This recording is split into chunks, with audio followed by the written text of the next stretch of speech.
안녕하세요. 성심의원 정형외과 원장입니다. 오늘은 족저근막염에 대해서 한번 알아보기로 하겠습니다.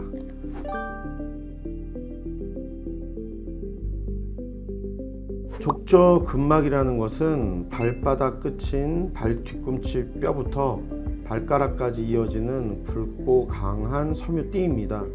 족저근막은 주로 큰 충격을 받았을 때 염증이 생기게 되는데요. 발바닥 근육을 감싸고 있는 근막이 섬유화로 인하여 파열되는 것이 바로 족저근막염입니다.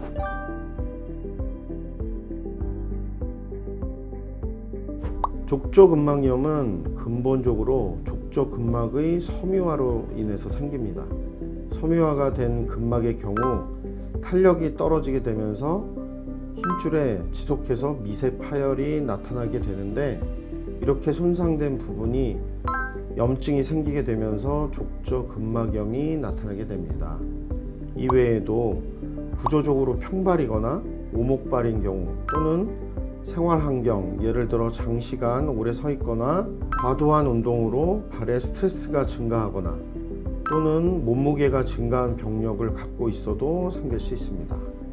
아무래도 바닥에 바로 맞닿는 부분이기 때문에 하이힐같이 발에 무리가 생길 때 생길 수 있고, 당뇨 질환으로 인한 말초 혈관의 혈류가 안 좋을 때 더 쉽게 생기기도 합니다.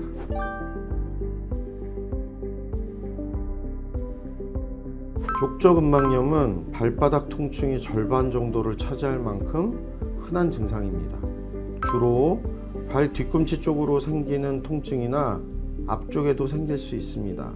족저근막염의 대표적인 증상은 아침에 일어나서 첫 발을 내디딜 때 발 뒤꿈치 쪽으로 찌릿한 증상이 나타나는 것인데요. 이러한 증상이 더 심해졌을 때는 다음과 같은 증상이 나타날 수도 있습니다. 첫 번째로, 오래 걷거나 서 있기 힘들다. 두 번째, 바늘로 콕콕 찌르는 느낌이 든다. 세 번째, 전기가 찌릿하게 오는 느낌이 든다. 네 번째, 발바닥이 찢어지는 것 같은 느낌이 든다. 이런 것입니다.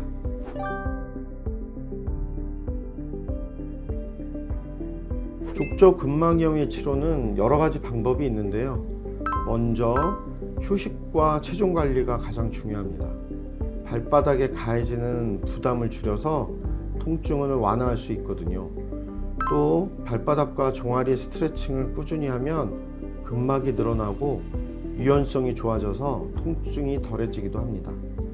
아침에 일어나자마자 스트레칭을 하면 특히 효과적이죠. 통증이 심할 때는 냉찜질을 15분씩 하루 몇 차례 해주면 염증을 줄이는 데 도움이 됩니다.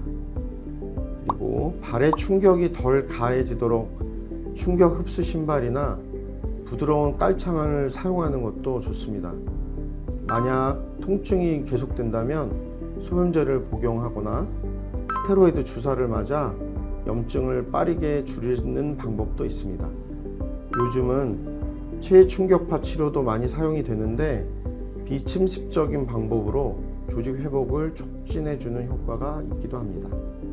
마지막으로 무엇보다 생활 습관을 개선하고 지속적인 관리가 중요합니다. 족저근막 통증 부위의 염증 반응을 가라앉혀주는 발바닥 스트레칭법을 소개해 드리겠습니다. 먼저 첫 번째, 앉아서 하는 스트레칭.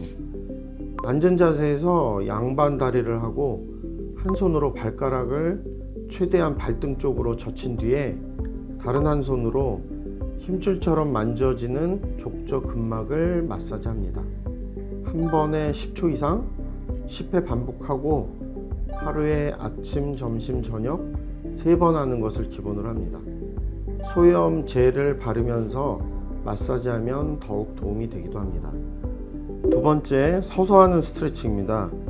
골프공 같이 딱딱한 공을 이용해서 통증 부위를 짓이기듯 밟아서 족저근막을 풀어주는 방법입니다. 이 또한 한 번에 10초 이상 10회 반복하면 증상 완화에 도움이 됩니다. 그리고 세 번째, 아킬레스건 스트레칭인데요. 먼저 벽에서 30cm 정도 떨어져서 선 상태에서 다리를 뒤로 쭉 뻗습니다. 이후 양손으로 벽을 밀면서 발 뒤쪽의 종아리와 아킬레스건이 스트레칭 되도록 합니다. 족저근막염의 원인은 다양하지만 근본적으로는 구조적으로 발바닥에 압력이 증가하기 때문입니다. 따라서 일단 질환이 생기고 나면 압력을 감소시켜주는 게 중요합니다. 발의 압력 감소는 근막에 발생한 염증을 없애는 데 도움이 많이 됩니다. 일상생활을 하거나 직장 생활을 할 때, 그리고 집에 있을 때에도 발바닥을 바닥에 닿지 않게 하는 부드러운 실내화나 압력을 분산시켜주는 기능성 깔창 같은 것을 권장해 드립니다. 오늘은 족저근막염에 대해서 자세히 알아보았습니다. 지금까지 성심yon 원장 정영학이었습니다. 감사합니다.